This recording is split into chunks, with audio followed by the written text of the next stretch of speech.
Welcome to Unit 2, The Media of Art. Lesson 6, Drawing. Drawing describes various drawing media and their characteristics and the processes artists employ when drawing. The media are separated into two primary categories, dry and liquid media. Drawing is discussed as the most immediate and accessible means of visual communication. The objectives for this lesson are to characterize drawings as an immediate means of communication with visual images, distinguish the use of drawings to record ideas as preliminary studies and as independent works of art, discuss drawing tools and techniques used with dry and liquid media, compare effects achieved through different drawing techniques, recognize the role of drawing in comics and graphic novels, and examine contemporary drawing techniques and technologies. We will be covering in this lesson the drawing process, purposes of drawing, tools and techniques, dry media, liquid media, comics and graphic novels, and contemporary approaches. Drawing is considered to be the foundation of all other media, meaning that most ideas start with pencil to paper, whereas in the old times, in the old cave drawings, people used to leave marks. Mark making is an essential part of drawing. Many artists use a sketchbook as keeping sort of a visual diary of their plans and ideas. Lucky for us, Leonardo da Vinci kept many sketchbooks. His sketchbooks were filled with many drawings and ideas such as we see here, but also many of them, there was a lot of writing which was actually written backwards, which you would have to hold up to a mirror to read. Da Vinci's habits of coding his notebooks, of course, were the inspiration for the books and films of the Da Vinci Code. Even filmmakers used sketchbooks and drawings as a way of collecting and organizing ideas. Here we have some pages from a sketchbook of Guillermo del Toro, the director of Pan's Labyrinth from 2006. I'm not sure if all of you are familiar with the story of Pan's Labyrinth, but it's the story of a little girl who creates a fantasy world to escape the horrors of her real life. Unfortunately, this fantasy world that she also escapes to is pretty horrifying in itself, as you can see in some of these drawings. These pages don't just contain drawings, but they also contain writings of the aspirations for success from the director, who wound up being pretty successful after this. This was nominated for several Academy Awards. This work is untitled number 111, Train and Tunnel by Martin Ramirez, circa 1960-1963. Your text refers to this as something called a projective drawing, something purely imaginative, expressive in the imaginative realm in a sense that you can create things with infinite impossibilities and possibilities, as we have this train going down the impossible track. So rather than a drawing as an annotation or a sketch, this is something a little bit more delving into our imagination. In this lesson, we'll be looking at many different aspects of the artist Vincent van Gogh. He was known more for his paintings, but we'll be looking primarily at his drawings in this particular lesson, also one of his paintings. Unlike many artists of his time period, Vincent van Gogh was mostly self-taught with his skills. He really didn't start making art until he was in his 20s. This drawing right here is actually made when he was 27 years old. You can tell this drawing's from early in Van Gogh's career, if you want to call it that.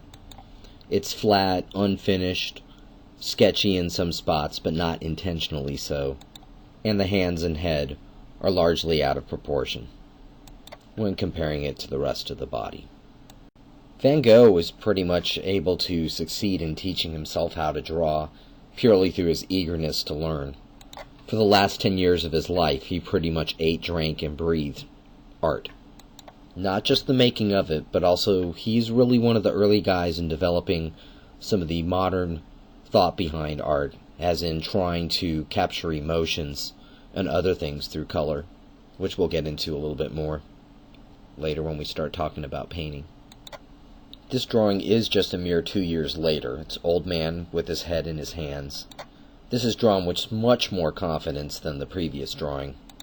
The proportions are correct, and he used a lot of shading and hatching to try to give the figure and the chair some sense of mass. This is a self-portrait of Vincent van Gogh from 1887, much more typical in style of what we're familiar with from Van Gogh. Vincent van Gogh was not successful in his lifetime. He, as a matter of fact, only sold one painting. He battled off and on with mental illness. He actually, in his lifetime, was probably known more for cutting his ear off and sending it to a prostitute who did not basically reciprocate in his love. He was in and out of hospitals in his later years in life, and he unfortunately died after he committed suicide when he was 37. Even though he wasn't successful in his own life, he did serve as an inspiration for most of the artists starting the modern art movement by trying to express emotions through color. Ideas like that are the early foundations for conceptual art. Here we have an additional drawing by Vincent van Gogh titled Trees with Ivy in the Asylum Garden from 1890. This is actually made with a bamboo reed pen. The bamboo is carved into a tip, and it's used kind of like you would use a traditional calligraphy pen that gets dipped into ink. You can use various grades of ink as well. Feathers also were traditionally used with a point, much actually after bamboo reed pens, because reed pens lose their tip very quickly. You can see that Van Gogh suggested volume and mass by using various thickness of lines throughout this image, and we'll discuss this a little bit later. There's different types of ways to contour your image with line to give it the essence that it may have some type of mass or weight to it, volume. What we've been skimming over so far are the purposes of drawing. Drawing can function in one of these three following ways: as a notation, sketch, or record of something seen, remembered, or imagined; as a study or preparation for another usually larger and complex work; or as an end in itself, a complete work of art. In the context of the purposes of drawing, the first several drawings we looked at fall under the first category, which is as a notation, sketch, or record of something seen, remembered, or imagined. These drawings, which are studies for the Libyan Sibyl from 1510 by Michelangelo, fall more under the second category, which is as a study or preparation for another usually larger and more complex work. That larger, more complex work was the ceiling frescoes from the Sistine Chapel in Rome, in the Vatican. Also, one thing you can note is, if you look at the figure, even though this is supposed to be a female, the figure has a lot of musculature and more of a male-like facial structure. That's because back in the Renaissance, you were not allowed to use female nudes as models. You actually had to have a male nude to pose for the female parts. This is a different study by Michelangelo. It is Study of a Reclining Male Nude from around 1511, done in the same style as the previous slide. The next few drawings we'll be looking at all have to do with Pablo Picasso's Guernica. This is a compositional study, or a simple sketch, when he was first coming up with the layout for his painting. Here we have a more fully realized drawing from about a little over a week later than the last drawing we looked at. The last drawing we looked at was something more gestural, whereas this is more of a hashing out of the position, the composition of everything in the image by Pablo Picasso. This is Pablo Picasso's Guernica in its fully rendered state, a 25-foot wide oil painting from 1937. You can definitely see an evolution in composition from the original first few sketches that we saw. In this painting, Picasso is trying to capture the horror of an event that happened in a small town named Guernica in Spain. Franco, the leader in Spain at the time, had let the Nazis basically practice bombing raids on the small town, and many people were killed as a result. In this slide, we have several drawing tools and their characteristic lines. The top three tools are pencil, charcoal, and Conte crayon, which are dry media. Below we have an ink brush, a ink fountain pen, and two other variations on ink pens, which are for liquid media. The previous slide was of various drawing tools. The next three slides are of various drawing techniques. These techniques are sometimes used to make shadows and to suggest the volume of an object. What we see right here is hatching. These are usually a set of diagonal lines, mostly used in the forming of shadows in a drawing. This type of hatching is called cross-hatching. It's formed by any series of diagonal lines going crisscross. Now, you can further get darker by adding more and more lines. You may recognize this technique a little bit from comic books or from cartoons. This type of hatching is called contour hatching. It's usually used to suggest some type of mass or volume in a drawing. Although most of these techniques we just looked at can be done in pencil, you find that they're more commonly done in ink. In this pen and ink drawing from 1952 by Charles White, all three hatching techniques we just looked at are all employed in this drawing. The light and dark values are achieved by varying degrees of different types of hatching, the normal hatching and the cross hatching, and the volume of the figure is suggested by various types of contour hatching.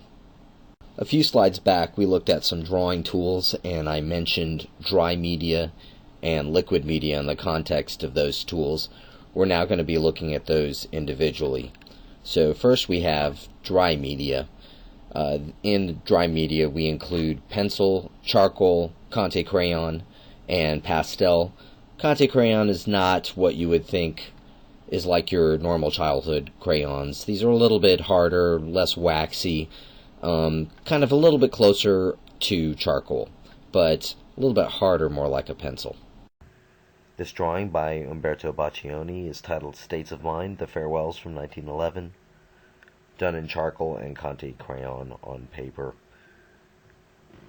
Charcoal and Conte crayon, although very similar in a visual appearance, actually feel and work quite differently when they're on paper. Conte crayon has the tendency to have a little bit more of a waxy surface to it, so although not like a real crayon, it does tend to bond with the surface of your paper if it has some tooth. Charcoal, on the other hand, is in very many different grades and can be from compressed, which gives you your very, very dark darks, and to fine charcoal, which can give you a very light dusting, so to say. You really have to manage charcoal quite heavily by using fixatives to bind it with the paper eventually so it won't smear after you're done. You can also erase into charcoal a little bit easier than Conte crayon.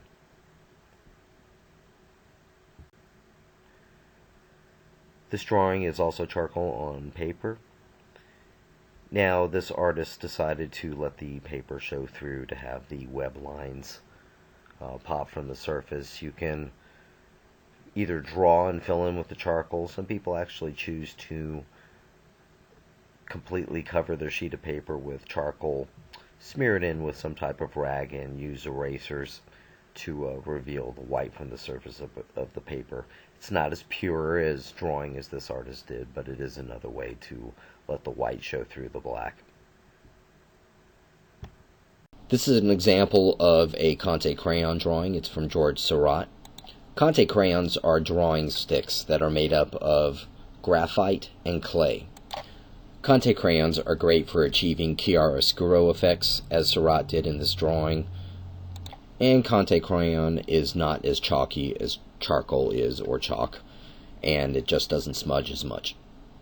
This is an example of a drawing made with pastels. It's by Rosalba Carriera. It's from the early 1700s. They have two different types of pastels. We have chalk pastels, which are exactly as they sound like. They're like chalk. And we also have oil pastels, which are kind of a cross between a normal crayon and maybe a rouge stick that someone would have used to apply makeup with. Pastels usually have extremely bright and vibrant colors. They also suffer from the same disadvantage, though, as charcoal does, where they are very, very smudgy, and you also have to apply some type of fixative to it to prevent it from smearing. Edgar Degas used pastels for this drawing. He started off as an oil painter, but switched to pastels in his later years. This drawing uses pastels in a completely different manner than the one we just looked at. It's much looser and more expressive than the previous work. The next category under our tools and techniques is liquid media. Liquid media includes black and colored inks, particularly black and brown, but there are some variations with some colored inks. This image here is a brush drawing by the Japanese artist Hokusai, titled Tuning the Samisen, made between 1820 and 1825. Now, these brush drawings, they are also referred to as washes or ink washes, and they are most commonly done in black or brown ink. You can get varying values of black or brown by diluting the ink with water. Sometimes the brushes that are used are made out of bamboo, kind of like the bamboo reed, but they actually have brush tips, some type of hair at the tip, but they tend to hold a lot more water than your standard brush. This is a drawing from the 1640s by Rembrandt. This is made with reed pen and brown ink with brown wash and white gouache. I've already mentioned the reed pen before, which is a carved tip into a bamboo reed. Brown ink, which is commonly used in washes. Now, the reason why it's slightly differentiated is that brown ink does the heavy lines, the wash will be the lighter value detail that's behind it, and white gouache is a type of watercolor. Normally you have in watercolor where the paper shows through to show white. Gouache is one way to actually apply it, like a paint, to the surface of the paper. Nancy Spiro also used liquid media in this work titled Peace from 1968. She used black ink and white gouache. Gouache is a opaque type of watercolor, which is also considered liquid media. The next drawing format we're going to go over is graphic novels and comics. Cartoons, comics, graphic novels, those are probably the most popular forms of drawing in existence today. Cartoons led to comics, and comics led to graphic novels. Now, when we talk about cartoons, cartoons have two meanings actually in this chapter. It can be the humorous type of cartoon you would see in a newspaper, or a cartoon is also a drawing that would be placed underneath, like when they made frescoes in the Sistine Chapel. The drawings that were used to diagram out where Michelangelo would paint were called cartoons. Your text briefly covers graphic novels and comics, but I do feel it's a big part of American culture, so we'll go a little bit further than your text in explanation.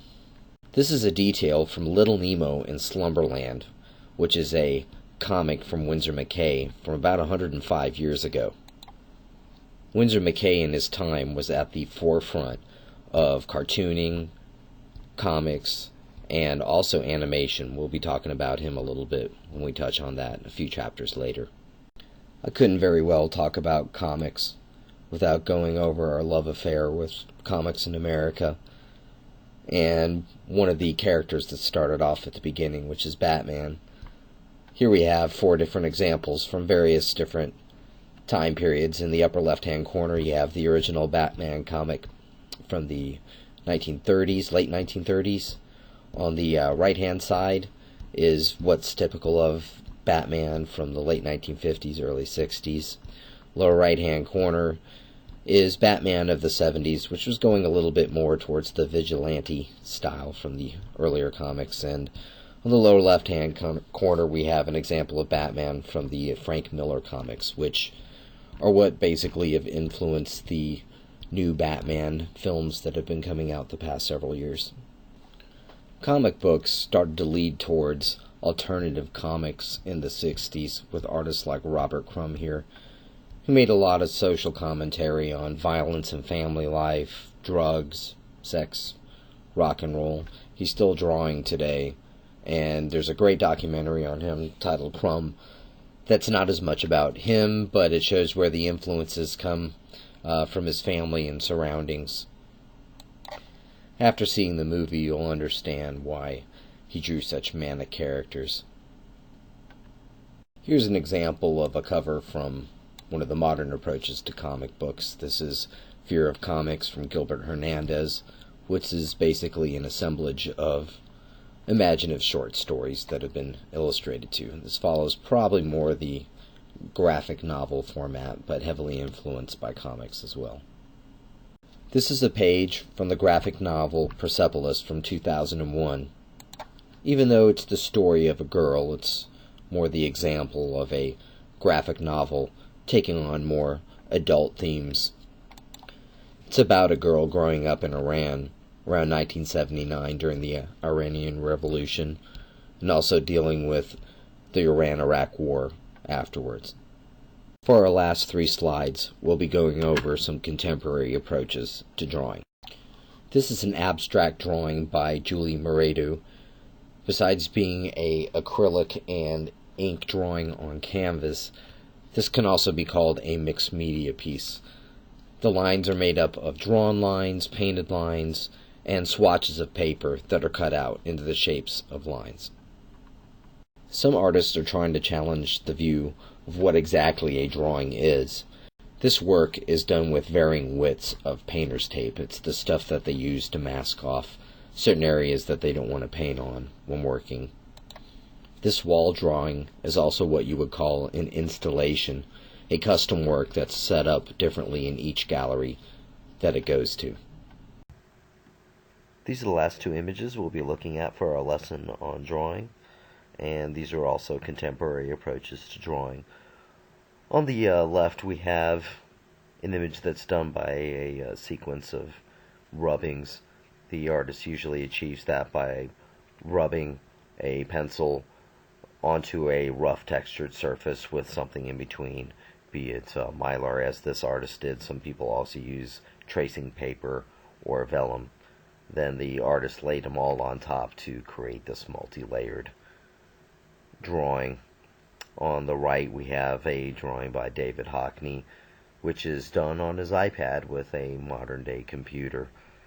There are many different ways you can draw on a computer, either by using a program such as Photoshop, in conjunction with a pen tablet of some sort, and also with the modern use of apps on iPads. You can actually sit there and draw with your finger. So I hope you enjoyed this lesson on drawing. The next lesson will be on painting.